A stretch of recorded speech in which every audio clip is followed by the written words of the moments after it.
तूफान में रेत का घर नहीं बनता, रोने से किसी भी मुश्किल का हल नहीं निकलता। तूफान में रेत का घर नहीं बनता, रोने से किसी भी मुश्किल का हल नहीं निकलता। दुनिया से लड़ने की हौसला रखो, क्योंकि एक हार से कोई फकीर और एक जीत से कोई सिकंदर नहीं बनता। हेलो फ्रेंड्स, मैं आपका अपना राहुल सर स्वागत करता हूं अपने इस YouTube channel science by Rahul sir PCB में। आज हम इस वीडियो में बात करेंगे क्लास 9 के केमिस्ट्री के दूसरा चैप्टर के बारे में, जिसका नाम है पदार्थों के वर्गीकरण, क्लासिफिकेशन ऑफ मैटर। तो अगर आप इसके पीछे वाला वीडियो अभी तक नहीं देखे हैं तो उसका लिंक इस वीडियो के डिस्क्रिप्शन में है, जाकर तुरंत देखें, क्योंकि उस वीडियो में हमने आपको ये बताया है कि भौतिक गुण के आधार पर पदार्थों का वर्गीकरण कैसे किया गया है, कितने भागों में वर्गीकरण किया गया है, ठोस, द्रव और गैस का डिफिनीशन क्या होता है, उनकी विशेषताएं क्या होती हैं। तो अगर आप अभी तक नहीं देखे हैं तो जाकर तुरंत देखें। आज इस वीडियो में हम बात करेंगे रासायनिक गुण के आधार पर पदार्थों का वर्गीकरण कैसे किया जाता है। तो रासायनिक गुण के आधार पर पदार्थों को 3 भागों में बांटा जाता है, जिसको तत्व, यौगिक और मिश्रण कहते हैं। तत्व का इंग्लिश होता है एलिमेंट्स, यौगिक का इंग्लिश होता है कंपाउंड और मिश्रण का इंग्लिश होता है मिक्सचर। तो आज हम आपको बताएंगे कि तत्व का डेफिनेशन क्या होता है, तत्व का एग्जांपल्स क्या होते हैं, यौगिक किसे कहते हैं, यौगिक का उदाहरण क्या होगा, मिश्रण की परिभाषा कैसे देंगे। तो तत्व, यौगिक और मिश्रण, इन तीनों के बारे में आज हम इस वीडियो में विस्तार पूर्वक जानेंगे। इसके गुणों के बारे में जानेंगे, इसके विशेषताओं के बारे में जानेंगे, इसकी पहचान कैसे की जाती है, इसके बारे में जानेंगे। तो सबसे पहले हम लोग जानेंगे कि तत्व का परिभाषा क्या होता है, तत्व का डिफिनीशन क्या होता है। तो प्रकृति में उपस्थित वह शुद्ध पदार्थ, प्रकृति में उपस्थित वह शुद्ध पदार्थ जिसे किसी भी भौतिक या रासायनिक क्रिया द्वारा अलग अलग नहीं किया जा सके, वह तत्व कहलाता है। जैसे हाइड्रोजन, हीलियम, लिथियम, सोना, चांदी, लोहा, ये सब क्या है, तत्व है। कैसे लिखेंगे, प्रकृति में उपस्थित वह शुद्ध पदार्थ जिसे किसी भी भौतिक या रासायनिक क्रिया द्वारा अलग अलग नहीं किया जा सके, वह तत्व कहलाता है। इसका अर्थ यह हुआ कि प्रकृति में, अब प्रकृति मतलब ये पूरा संसार में, पूरे दुनिया में उपस्थित वह शुद्ध पदार्थ, तत्व जो होता है वो बिल्कुल शुद्ध पदार्थ होता है। उसमें किसी भी अन्य तत्व की मिलावट नहीं होती है, किसी अन्य पदार्थों की मिलावट नहीं होती है, इसलिए तत्व को हम लोग शुद्ध कहेंगे। तो प्रकृति में उपस्थित वह शुद्ध पदार्थ जिसे किसी भी भौतिक क्रिया से, चाहे रासायनिक क्रिया से, चाहे वो क्रिया भौतिक हो चाहे वो क्रिया रासायनिक हो, किसी भी भौतिक या रासायनिक क्रिया से अलग अलग नहीं किया जा सके, उसी को हम लोग क्या कहते हैं, तत्व कहते हैं। एग्जाम्पल क्या देंगे, हाइड्रोजन, हीलियम, सोना, चांदी, लोहा, प्लेटिनम, ये सब क्या है, तत्व है। हाइड्रोजन, लोहा, सोना, चांदी, ऑक्सीजन इत्यादि। तो अगर हम बात करें हाइड्रोजन की, तो हाइड्रोजन के जितने भी अणु हैं उसमें सिर्फ और सिर्फ हाइड्रोजन के ही गुण मौजूद होंगे। उसको अलग भी करेंगे तो हाइड्रोजन से ऑक्सीजन नहीं बनेगा, वो हाइड्रोजन ही रहेगा। इसका अर्थ हुआ कि उसको अलग भी करेंगे तो उसका गुण वही रहेगा। तो भौतिक क्रिया से चाहे रासायनिक क्रिया से इसको अलग अलग नहीं किया जा सकता है। लोहा, सोना, चांदी, ये सब भी क्या है, तत्व है। भले ही तत्व का वर्गीकरण जब करेंगे तो धातु, अधातु, उपधातु वो बाद में पढ़ेंगे हम लोग, लेकिन अभी ये सब क्या है, ये सब तत्व है। जैसे लोहा, सोना, चांदी ये सब धातु होंगे, ऑक्सीजन ये अधातु होंगे, हाइड्रोजन अधातु होंगे, लेकिन अभी ये सब क्या है, तत्व है। क्योंकि अभी हम लोग तत्व के बारे में चर्चा कर रहे हैं। जब तत्वों का वर्गीकरण करेंगे तब उसमें हम लोग पढ़ेंगे कि धातु कौन है, अधातु कौन है और उपधातु कौन है। अभी ये सब क्या है, ये सब के सब तत्व है। क्यों है, क्योंकि ये सब के सब शुद्ध पदार्थ हैं। इनको किसी भी भौतिक क्रिया से चाहे रासायनिक क्रिया से अलग अलग नहीं कर सकते हैं, इसलिए लोहा, सोना, चांदी, तांबा, कॉपर, एल्यूमिनियम ये सब के सब क्या हो जाएंगे, तत्व हो जाएंगे। अगर हम बात करें कि अभी तक कितने तत्वों की खोज हो चुकी है,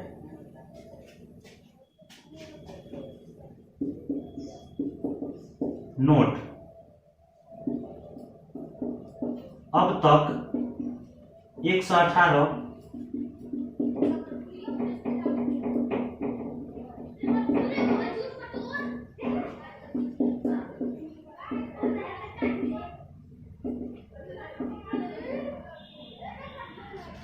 तो तो नोट में यहाँ क्या लिखेंगे, अब तक 118 तत्वों की खोज हो चुकी है। माने अभी तक 118 गो तत्वों को खोजा गया है, जिसका गुण अलग अलग होता है, जिसका नाम अलग अलग होता है, जिसकी परमाणु संख्या भी अलग अलग होते हैं, परमाणु द्रव्यमान भी अलग अलग होते हैं। तो संख्या की अगर हम बात करें तो 118 तत्वों की खोज अभी तक हो चुकी है और आगे प्रयास जारी है। अगर और भी तत्वों की खोज होगी तो ये 118 से बढ़ के 119, 120 इस तरह से आगे बढ़ते जाएंगे। लेकिन अभी तक कितने तत्व हैं? 118 तत्व हैं। तो आपको एग्जाम में याद रखने हैं कि अभी तक कितने तत्वों की खोज हो चुकी है, तो क्या बताएंगे? 118 तत्वों की खोज हो चुकी है। तो तत्व का डेफिनेशन समझ गए, उसका परिभाषा समझ गए, उसका उदाहरण भी समझ गए। अब हम लोग बात करेंगे यौगिक के बारे में। तो यौगिक का डेफिनेशन कैसे देंगे? दो या दो से अधिक तत्वों के एक निश्चित अनुपात में मिलने से बने पदार्थ को यौगिक कहते हैं। जैसे जल, नमक, ग्लूकोज, अमोनिया, कार्बन डाइऑक्साइड, ये सब क्या हो जाएंगे? यौगिक हो जाएंगे। डेफिनेशन कैसे लिखेंगे? दो या दो से अधिक तत्वों के एक निश्चित अनुपात में मिलने से बने पदार्थ को यौगिक कहते हैं। मतलब कि अभी हम लोग पढ़ रहे थे कि तत्व ऐसा शुद्ध पदार्थ है जिसे किसी भी भौतिक क्रिया से चाहे रासायनिक क्रिया से अलग अलग नहीं कर सकते हैं। लेकिन यौगिक ऐसा पदार्थ है जो दो या दो से अधिक तत्वों के मिलने से बनता है। तत्व बिल्कुल अकेला होता है, शुद्ध होता है, लेकिन यौगिक क्या होता है? इसमें कम से कम दो चाहिए, कम से कम इसमें दो तत्व चाहिए, तब जाके यौगिक बनेगा। अधिक से अधिक कितने भी हो सकते हैं। तो जिस तरह से बात करने के लिए दो लोगों का होना जरूरी है, ठीक उसी तरह से यौगिक बनने के लिए कम से कम दो और अधिक से अधिक कितने भी तत्व हो सकते हैं, तब जाके यौगिक बनेगा। जैसे जल, तो जल बनने के लिए हाइड्रोजन और ऑक्सीजन, इसमें दो तत्व शामिल है, हाइड्रोजन और ऑक्सीजन। तो दो तत्व जब मिलेंगे तब जाके क्या बनेगा? जल बनेगा। और जो दो तत्व आपस में मिलेंगे उनका अनुपात निश्चित होना चाहिए। अनुपात कैसा होना चाहिए? निश्चित होना चाहिए, तभी जाके यौगिक बनेगा। अगर किसी भी तत्व को ऐसे ही मिला देंगे बिना अनुपात के, बिना निश्चित अनुपात के, तो यौगिक नहीं बनेगा। जैसे अगर हम बात करें जल बनाने की, तो जल में जब तक हाइड्रोजन के दो अणु और ऑक्सीजन के एक अणु नहीं मिलेंगे तब तक जल नहीं बनेगा। अगर केवल हम हाइड्रोजन और ऑक्सीजन ऐसे ही मिला दें तो जल नहीं बनेगा। कब बनेगा? जब हाइड्रोजन के दो रहेंगे और ऑक्सीजन के एक अणु रहेंगे, तब जाके जल बनेगा। अगर हमको नमक बनाना हो तो इसमें सोडियम और क्लोरीन, ये दो तत्व हो गए, सोडियम अलग हो गया, क्लोरीन अलग हो गया।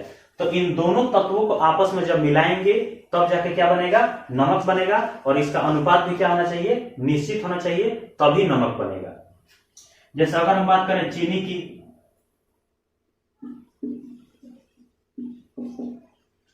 कार्बन, हाइड्रोजन और ऑक्सीजन, यहां देखिए नमक में दो तत्व मौजूद हैं, सोडियम और क्लोरीन। जल में दो तत्व मौजूद हैं, हाइड्रोजन और ऑक्सीजन। लेकिन अगर हम बात करें चीनी की, तो चीनी में तीन तत्व मौजूद हैं। कौन कौन? कार्बन, हाइड्रोजन और ऑक्सीजन। और इन तत्वों का अनुपात भी क्या है? अलग अलग है। जैसे कार्बन कितना है? 12 है, हाइड्रोजन कितना है? 22 है, और ऑक्सीजन कितना है? 11 है। तो C12H22O11 ये चीनी का सूत्र होता है, NaCl नमक का सूत्र होता है, और H2O जल का सूत्र होता है। तो जब तक इसका अनुपात निश्चित नहीं रहेगा, कार्बन 12, हाइड्रोजन 22 और ऑक्सीजन 11 नहीं मिलेगा, तब तक चीनी नहीं बन सकता है। क्योंकि डिफिनीशन में ही आपको बताया गया है कि यौगिक बनने के लिए कम से कम दो तत्व चाहिए, अधिक से अधिक कितने भी हो सकते हैं, लेकिन उन दोनों तत्वों का अनुपात निश्चित होना चाहिए, वो भी भार के विचार से। उसका जो भार होता है उस भार के विचार से उसका अनुपात निश्चित होना चाहिए, तब जाके यौगिक बनेगा। इतने चीज जब मिलेंगे तो चीनी बनेगा। अगर हम बात करें ग्लूकोज की, C6H12O6, तो इसमें भी तीन तत्व मौजूद हैं, कार्बन, हाइड्रोजन और ऑक्सीजन। इन तीनों तत्वों के मिलने से ग्लूकोज बनता है, और इसका अनुपात भी अलग अलग होता है और निश्चित होता है। देखिए यहां कार्बन कितना है? 6 है, हाइड्रोजन कितना है 12 है और ऑक्सीजन कितना है 6 है। तो C6H12O6 ये रासायनिक सूत्र हो जाएगा ग्लूकोज का और इसके अनुपात भी क्या है निश्चित है। अगर अनुपात में लिखना होगा तो 6:12:6 हो जाएगा।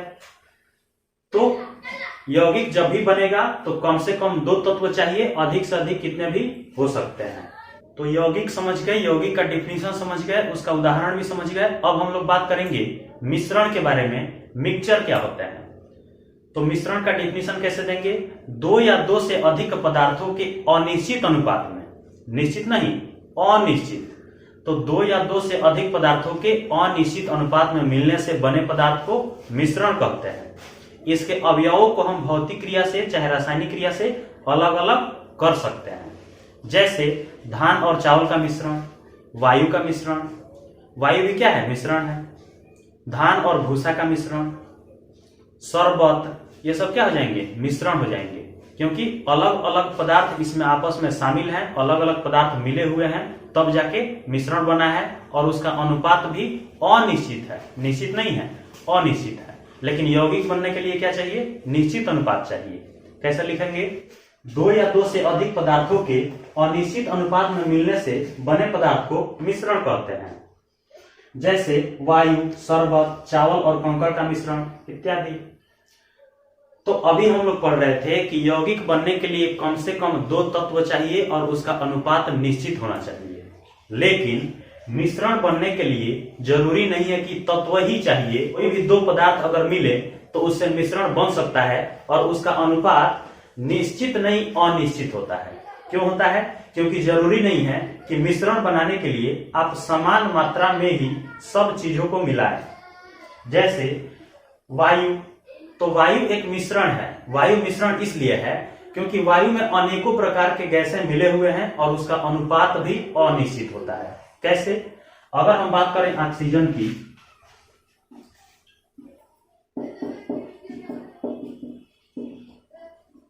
अगर हम बात करें ऑक्सीजन की, तो ऑक्सीजन का मात्रा 21% होता है वायु में। वायु में कितना होगा 21% होगा क्या ऑक्सीजन। अगर हम बात करें कार्बन डाइऑक्साइड की, मतलब CO2 की बात करें, तो ये होता है 0.03%। तो इसका अनुपात अलग अलग हुआ कि नहीं हुआ, अलग हुआ। तो वायु जो है ये मिश्रण है क्योंकि इसमें अनेकों गैसें मिले हुए हैं और उन गैसों का अनुपात भी अनिश्चित है। देखिए ऑक्सीजन का 21 है, कार्बन डाइऑक्साइड का 0.03% है, तो अलग अलग हुआ कि नहीं हुआ, अलग अलग हुआ।